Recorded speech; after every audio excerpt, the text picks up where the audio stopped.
Hello friends, कैसे हैं आप सभी। एंड आज जो हम चैप्टर कवर करने जा रहे हैं वो है chapter 4 of class 10th mathematics, जिसका नाम है क्वाड्रेटिक इक्वेशंस। तो हम इन डेप्थ सारी चीज़ें देखेंगे और आज ये जो वीडियो है इसको देखने के बाद मुझे नहीं लगता कि इसके बाद किसी और वीडियो की ज़रूरत होगी या किसी और कॉन्सेप्ट्स की जानने की ज़रूरत होगी एक्सरसाइज 4.1 सॉल्व करने के लिए। मतलब कि सारे कॉन्सेप्ट्स जो रिक्वायर्ड हैं हम आज कवर कर देंगे एक्सरसाइज 4.1 तक के लिए। फिर नेक्स्ट वीडियो में हम 4.1 डिस्कस करेंगे, ठीक है, सो दैट आपकी प्रैक्टिस हो जाए। तो हम कौन कौन से हम टॉपिक्स कवर करने जा रहे हैं। फर्स्ट इज़ पॉलिनोमियल्स, उसकी जो डेफिनेशन होती है उसके अकॉर्डिंग हम देखेंगे कि किस तरह से कई बार हमें कन्फ्यूज़न हो जाती है कि प्लस का 4x और +1 ब्रैकेट फिर अंडर ब्रैकेट -3x + 2, जैसे कि ये हो गया कि प्लस का 4x, okay, visible not visible, okay, जैसे यहाँ पर प्लस का 4x + 1 4x + 1 and then -3x + 2, ये जो है इसको कैसे सॉल्व करेंगे। तो हमें ये तो पता होता है कि पहले इसको करेंगे 4x को 3x वाले से, फिर 2 से करेंगे, फिर इस वाले को इससे करेंगे और इससे करेंगे, बट साइन कौन से आएंगे उसके लिए हमें इस पॉलिनोमियल की डेफिनेशन का अच्छे से पता होना ज़रूरी है कि एक पॉलिनोमियल क्या होता है, कैसे बनता है। फिर टाइप्स क्या होते हैं पॉलिनोमियल्स के, क्योंकि क्वाड्रेटिक क्या है, एक टाइप है, तो हम टाइप जानेंगे। फिर डिग्री जानेंगे कि डिग्री क्या होती है। हम प्रीवियस क्लासेस में ये पढ़ चुके हैं, बट फिर भी एक बार हल्का सा रिकैप हम लेंगे। एंड पॉलिनोमियल वर्सेस इक्वेशन, की इक्वेशन क्या चीज़ होती है और पॉलिनोमियल क्या चीज़ होती है, दोनों अलग अलग होते हैं, ठीक है। देन हम सेकंड देखेंगे कि स्टैंडर्ड फॉर्म क्या होती है क्वाड्रेटिक इक्वेशन की, ओके। देन थर्ड हम देखेंगे कि कैसे चेक करना है। जैसे 4.1 जो एक्सरसाइज है 4.1, उसका जो क्वेश्चन 1 है उसमें आपसे यही पूछा जा रहा है कि check whether the following equations या गिवन इक्वेशंस आर क्वाड्रेटिक और नॉट। तो हम कैसे चेक करते हैं इस चीज़ को, तो हम ये देखेंगे हाउ टू चेक, ठीक है। फिर हम देखेंगे फोर्थ रियल लाइफ एप्लीकेशन, जो कि सेकंड क्वेश्चन है, ठीक है। 4.1 एक्सरसाइज का जो सेकंड क्वेश्चन है उसमें वर्ड प्रॉब्लम्स के बारे में पूछा जा रहा है कि दो नंबर्स हैं, उनका समेशन मान लीजिए कि उनका जो सम है वो 7 है, उनका जो प्रोडक्ट है वो 12 है। उसके बाद आपको वो नंबर फाइंड करने हैं, क्वाड्रेटिक इक्वेशन बनानी है इस सिचुएशन के लिए। तो हम रियल लाइफ एप्लीकेशंस देखेंगे और वर्ड प्रॉब्लम्स को देखेंगे कि इनको किस तरह से इन सिचुएशंस को क्वाड्रेटिक इक्वेशन के रूप में एक्सप्रेस किया जाता है, ठीक है। तो सबसे पहले हम देखते हैं polynomials, okay. So the first topic is polynomials. Polynomials क्या होते हैं, देखो पॉलिनोमियल्स क्या होते हैं। पॉलिनोमियल हमने टर्म्स के बारे में पढ़ा है, ठीक है, कि टर्म्स क्या होते हैं। टर्म्स होते हैं जैसे कि प्लस का 4x, माइनस का 3yz, प्लस का 5x या मान लो y, ठीक है। ये क्या होते हैं, ये हमारे टर्म्स होते हैं। फिर पॉलिनोमियल्स क्या होते हैं, इन्हीं टर्म्स का जो समेशन होता है, समेशन का मतलब हो गया एडिशन। इन्हीं टर्म्स का जो एडिशन होता है उसे हम क्या बोलते हैं, पॉलिनोमियल्स बोलते हैं। जैसे कि प्लस का 4x प्लस फिर माइनस का 3yz प्लस फिर प्लस का 5y, ठीक है। ये क्या है, ये हमारा पॉलिनोमियल है। इसको हम और सिंप्लीफाई करेंगे तो क्या लिखेंगे, हम 4x लिखेंगे, फिर प्लस के साथ माइनस आया तो वो माइनस बन जाएगा, माइनस का 3yz लिखेंगे, फिर प्लस के साथ प्लस आया तो 5y लिख देंगे, ठीक है। देखो ये बात मैं क्यों डिस्कस कर रहा हूँ, ये बात मैं इसलिए डिस्कस कर रहा हूँ क्योंकि बच्चों को बहुत बार एक कन्फ्यूजन होती है। वो कन्फ्यूजन क्या होती है, तो कन्फ्यूजन ये होती है कि मान लीजिए प्लस का 4x + 1, या ये भी नहीं, सिर्फ 4x + 1 एंड देन -3x + 2, इसको सॉल्व करना है।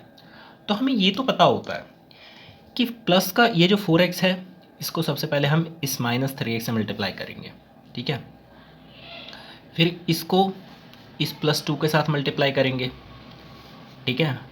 उसके बाद ये जो +1 है इसको माइनस के 3x से मल्टीप्लाई करेंगे एंड देन इसको +2 से मल्टीप्लाई करेंगे।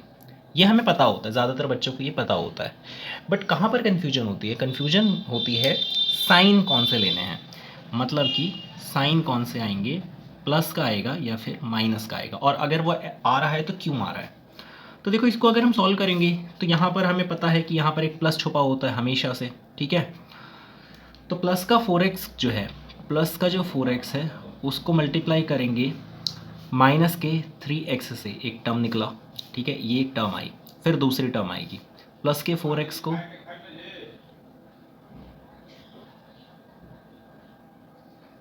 4x को मल्टीप्लाई करेंगे प्लस के 2 से, ये दूसरी टर्म आई। फिर तीसरी टर्म कैसे आएगी, +1 को मल्टीप्लाई करेंगे हम -3x से, ये third term. And then fourth term आएगी +1 को मल्टीप्लाई कर देंगे +2 के साथ, ये हमारी क्या आ गई, फोर्थ टर्म आ गई।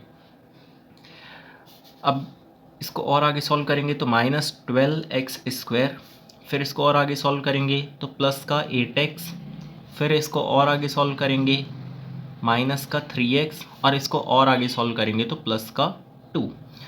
अब देखो यहाँ पर समेशन लगाना है, ठीक है, क्यों, क्योंकि जो पॉलिनोमियल होता है वो क्या होता है, समेशन होता है। तो यहाँ प्लस लगेगा, यहाँ प्लस लगेगा, यहाँ प्लस लगेगा, ठीक है।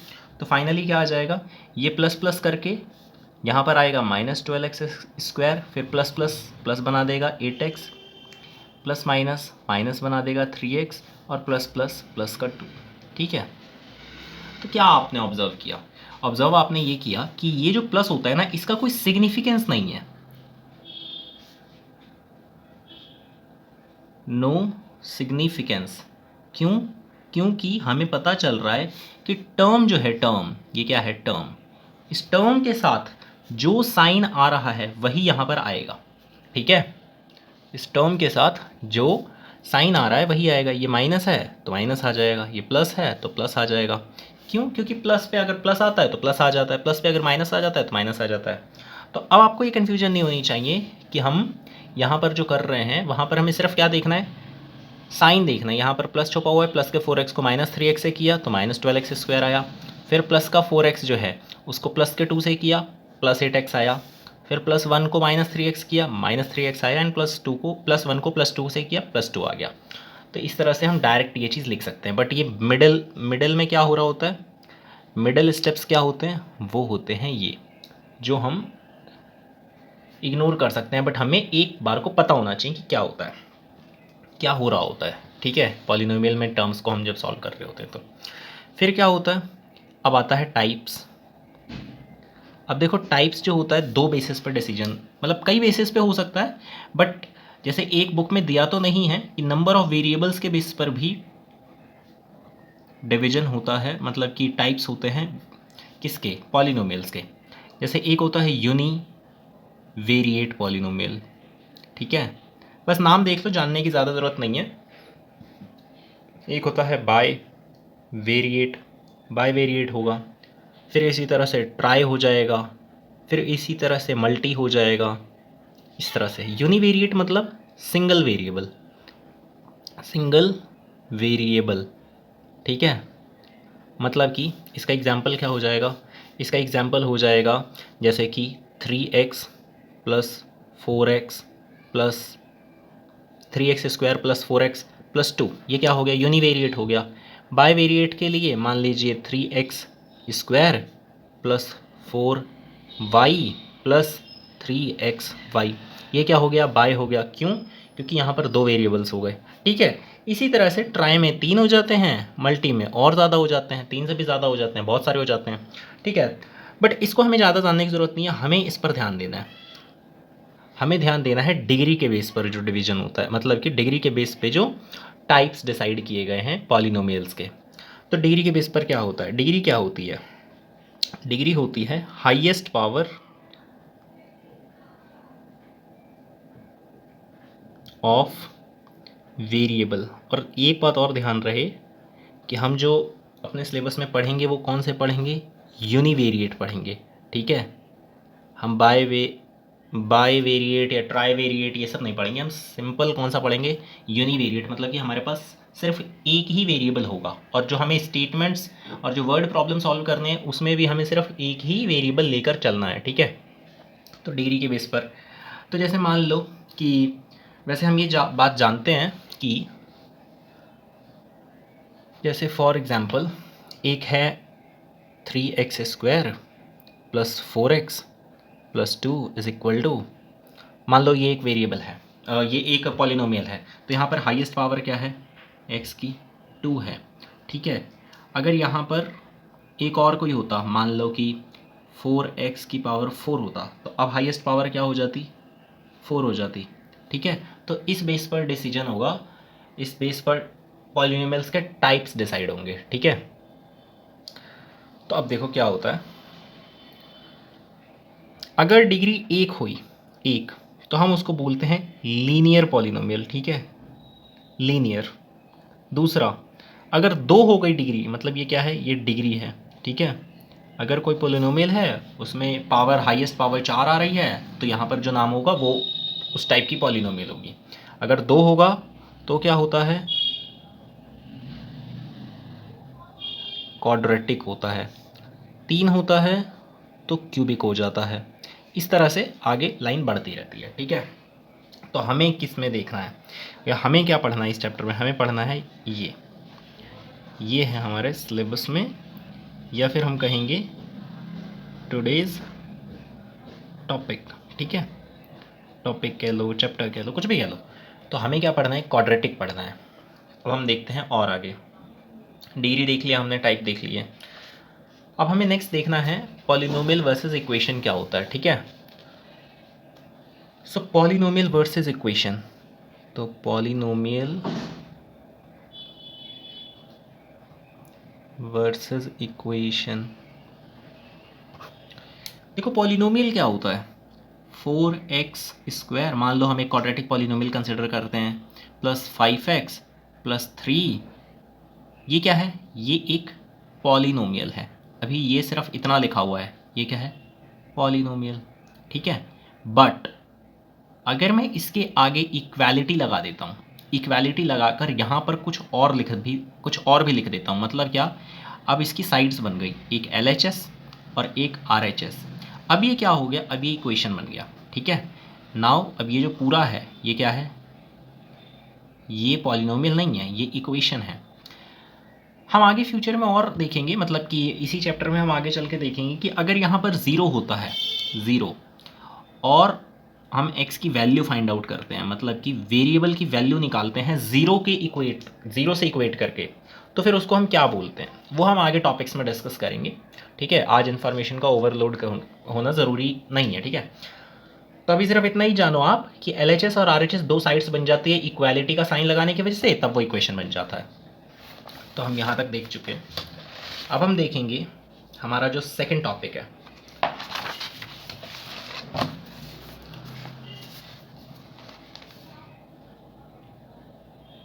अब देखो हमारा सेकंड टॉपिक क्या है। तो हमारा जो सेकंड टॉपिक था वो था स्टैंडर्ड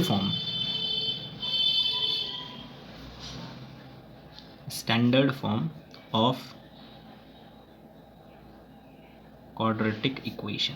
ठीक है, तो standard form of quadratic equation में हम क्या देखेंगे, स्टैंडर्ड फॉर्म क्या चीज़ होती है। स्टैंडर्ड फॉर्म का मतलब हो गया एक ऐसी फॉर्म हम बनाएंगे क्वाड्रेटिक इक्वेशन के लिए, एक ऐसी फॉर्म लिखेंगे कि कोई भी इक्वेशन होगी, मान लो कोई इक्वेशन होगी x² + 1 = 3। ठीक है, ये एक क्या है, इक्वेशन है। अब अगर हमें चेक करना है कि ये क्वाड्रेटिक है या फिर नहीं है, क्वाड्रेटिक है या नहीं है, ये हमें चेक करना है, तो हम क्या करेंगे, इसकी एक सिंप्लीफाई इसको करते करते करते करते इसको स्टैंडर्ड फॉर्म में ले जाने की कोशिश करेंगे, जो हम आगे डिस्कस करने वाले हैं। स्टैंडर्ड फॉर्म में आ जाता है और सारी कंडीशन सेटिस्फाई होती है, तो क्वाड्रेटिक इक्वेशन की जो स्टैंडर्ड फॉर्म अगर सेटिस्फाई हो रही है तो हम क्या बोलेंगे कि ये क्वाड्रेटिक इक्वेशन है, अदरवाइज नहीं है। तो स्टैंडर्ड फॉर्म क्या होती है क्वाड्रेटिक इक्वेशन के लिए, तो वो ये होती है, देखो ax² + bx + c = 0। कोई भी इक्वेशन है अगर वो इस फॉर्म में लिखी जा सकती है, और साथ ही साथ एक और वो है, क्या है, कंडीशन, ये जो a है ना, a, ये क्या है, कोफिशिएंट है x² का, ये जो a है ये 0 के इक्वल नहीं होना चाहिए।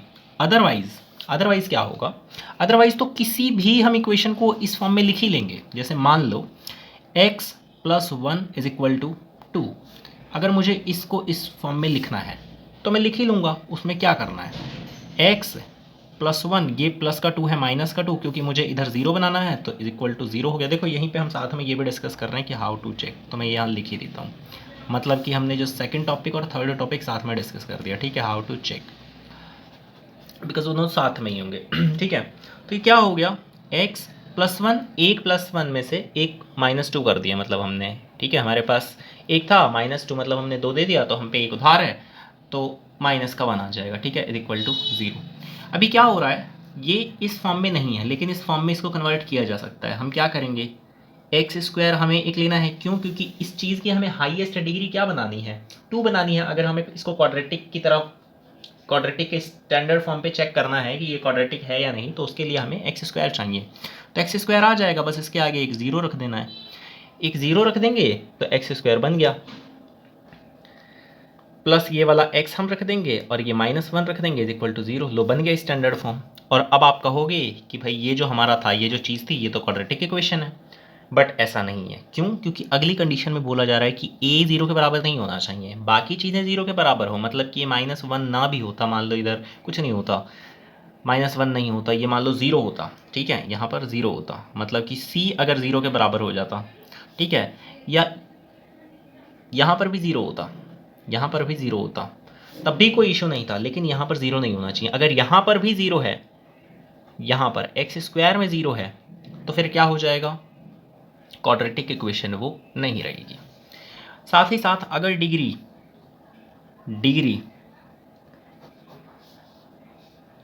If degree is more than two,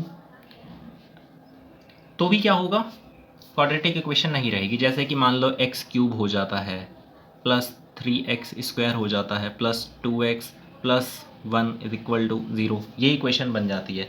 तो अब हमारी डिग्री क्या हो गई, थ्री हो गई ना, तो इसका मतलब अब जो है ये क्वाड्रेटिक इक्वेशन नहीं होगी, ये वाली भी क्वाड्रेटिक इक्वेशन नहीं होगी। क्यों, क्योंकि यहाँ पर सी ज़ीरो मतलब ए ज़ीरो बन रहा था।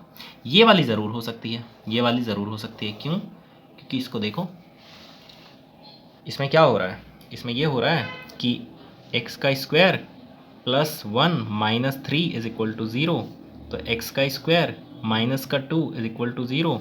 अब हम इसको a x square plus b x plus c इस फॉर्म में लिखने का कोशिश करते हैं, तो हम लिख पाएंगे। ए की जगह मैं लिख दूंगा वन एक्स स्क्वायर, फिर एक्स का तो कोई टर्म है नहीं, बट मुझे एक्स का चाहिए, तो हम क्या लिख देंगे, ज़ीरो एक्स लिख देंगे, क्योंकि ज़ीरो एक्स से कोई फ़र्क तो पड़ेगा नहीं। फिर minus two is equal to zero.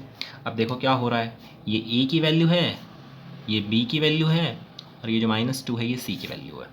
तो बी अगर ज़ीरो होता है हमें कोई फ़र्क नहीं पड़ता, सी से हमें कोई फ़र्क नहीं पड़ता, बट ए ज़ीरो नहीं होना चाहिए, और ए एक है, तो इसका मतलब ये क्या हो गया, ये जो हमारी इक्वेशन थी ये क्वाड्रेटिक इक्वेशन है, ठीक है।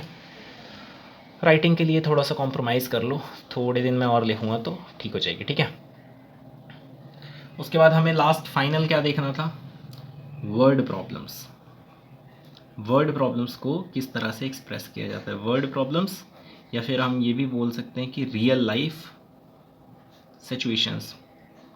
देखो, हमने एक तरह से पहला क्वेश्चन को सॉल्व करने के लिए, जो 4.1 का जो फर्स्ट क्वेश्चन है उसको सॉल्व करने के लिए हमने क्वाड्रेटिक इक्वेशन को कैसे चेक करना है वो तो हमने देख लिया है।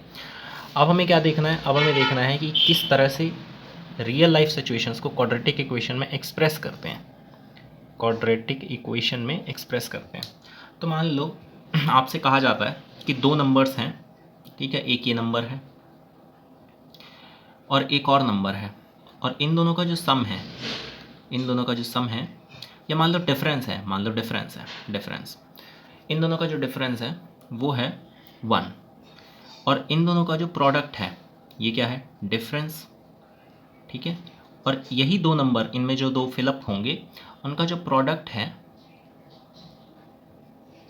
मतलब ये सेम नंबर यहाँ आया, ये सेम नंबर यहाँ आया, और प्रोडक्ट का मतलब क्या होता है, प्रोडक्ट का मतलब होता है मल्टीप्लाई, मल्टीप्लाई करके उनका जो मल्टीप्लिकेशन मतलब जो प्रोडक्ट आ रहा है वो 12 आ रहा है। फिर कहा जा रहा है आपसे कि फाइंड द नंबर्स, आपको नंबर्स पता लगाने हैं, ठीक है। तो इन इक्वेशंस को, ये क्या है, एक सिचुएशन है, इस सिचुएशन को क्वाड्रेटिक इक्वेशन में कैसे कन्वर्ट किया जाएगा, यही आपसे 4.1 जो एक्सरसाइज है उसके सेकेंड क्वेश्चन में पूछा जाएगा। तो देखो बड़ा ईजी है, डिफरेंस वन है, तो मान लीजिए कि मैं दो नंबर लेकर चलता हूँ, ठीक है। एक एग्जाम्पल हम डिस्कस करते हैं, या एक और हम कर लेंगे। तो दो नंबर्स हैं, एक ये नंबर है और एक ये नंबर है, ठीक है। कहा जा रहा है कि डिफरेंस वन है, difference is equal to one.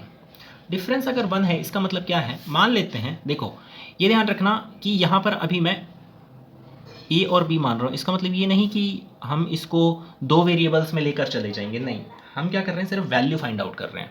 तो ए को मान लो मैं एक्स मान लेता हूँ, एक्स, तो यहाँ माइनस है, अब बड़े में से छोटा माइनस होगा, तो b इज इक्वल टू क्या होगा, एक कम होगा, ठीक है, क्यों, क्योंकि इन दोनों के बीच का जो डिफरेंस है वो एक है। जैसे मान लो एक संख्या होगी मान लो 50, तो दूसरी कौन सी होगी 49, तभी तो एक का डिफरेंस बना रहेगा, ठीक है। एक हो गई मान लो 10, तो दूसरी क्या होगी 9, तभी तो 1 का डिफरेंस रहेगा। तो 1 का डिफरेंस रहने के लिए क्या होना ज़रूरी है, इस नंबर का इस नंबर से एक कम होना ज़रूरी है। कम का मतलब माइनस होना ज़रूरी है। ये x है तो ये एक उससे कम है, तो एक हो गया हमारा x और दूसरा हो गया x माइनस 1, ठीक है।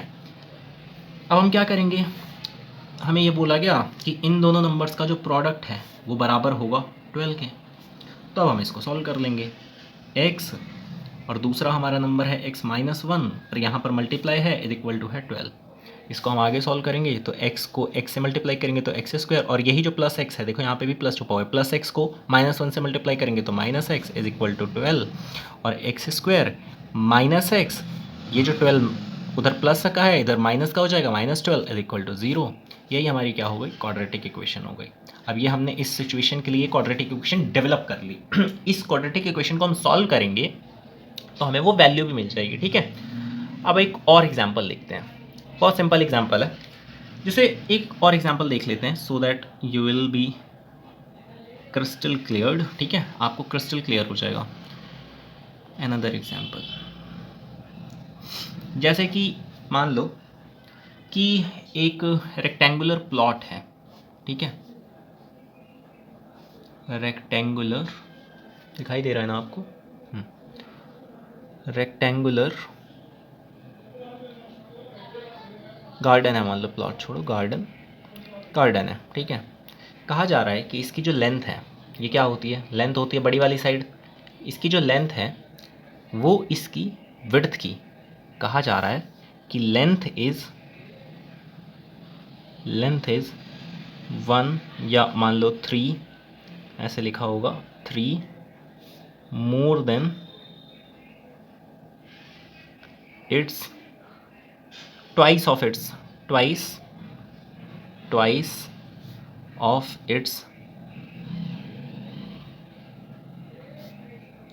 its length is 3 more than twice of its width, ये है, ठीक है।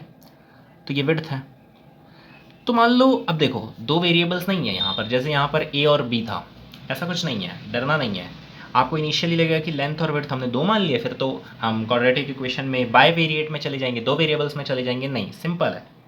क्या करना है, कहा जा रहा है कि विड्थ का 2 गुने से 3 ज़्यादा है, ठीक है, यही तो बोला जा रहा है, length is 3 more than twice of its width.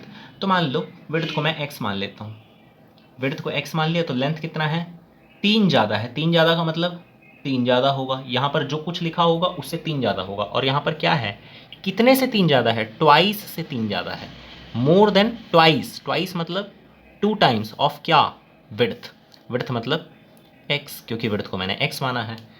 साथ में इसका एरिया बता देगा, इट्स एरिया इज मान लो कि 500 सेंटीमीटर स्क्वायर, अभी मैं वैसे ही ले रहा हूँ, ठीक है। तो फिर क्या बता देगा, एरिया बता दिया उसने। तो अब हम एरिया का फॉर्मूला लगाएंगे कि एरिया इज इक्वल टू क्या होता है, लेंथ इनटू विड्थ। तो एरिया कितना है हमारा, देखो लेंथ इनटू विड्थ कितना है, लेंथ कितना है हमारा 2x प्लस 3, और इसको हमें मल्टीप्लाई करना है विड्थ से, क्योंकि लेंथ को विड्थ से मल्टीप्लाई करना है, x इज इक्वल टू होता है एरिया मतलब कि 500, ठीक है। cm हम यहाँ पे नहीं लिखेंगे cm स्क्वायर, क्योंकि फिर हमें यहाँ पे भी cm लिखना चाहिए आइडियली, ठीक है, तो यहाँ पे नहीं लिखेंगे, हमें इतना क्लियर है कि इधर भी एरिया है इधर भी एरिया आएगा फाइनली, ठीक है। फिर उसको हम मल्टीप्लाई कर लेंगे, 2x को प्लस 2x को, यहाँ पर प्लस छुपा है, प्लस 2x को प्लस x से मल्टीप्लाई किया तो प्लस का 2x स्क्वायर आया, प्लस 3 को प्लस x से मल्टीप्लाई किया तो प्लस का 3x आया, इज इक्वल टू 500। फिर इसको और आगे सॉल्व करेंगे तो 2x square plus 3x minus 500 is equal to 0। यही हमारी क्या हो जाएगी, क्वाड्रेटिक इक्वेशन हो जाएगी, ठीक है। तो बस यहीं तक आज हमें डिस्कस करना था। अब हम नेक्स्ट टॉपिक में या नेक्स्ट वीडियो में हम क्या देखेंगे, नेक्स्ट वीडियो में हम सॉल्विंग विल बी, हम क्या कर रहे होंगे, विल बी सॉल्विंग एक्सरसाइज 4.1, ठीक है। थैंक यू सो मच दोस्तों and students for joining me, ठीक है। तो कुछ वीडियोस राइटिंग के लिए कॉम्प्रोमाइज़ कर लो, उसके बाद धीरे धीरे इंप्रूव हो जाएगी, बहुत समय बाद लेता हूँ मैं, ठीक है। Okay bye, thank you so much guys.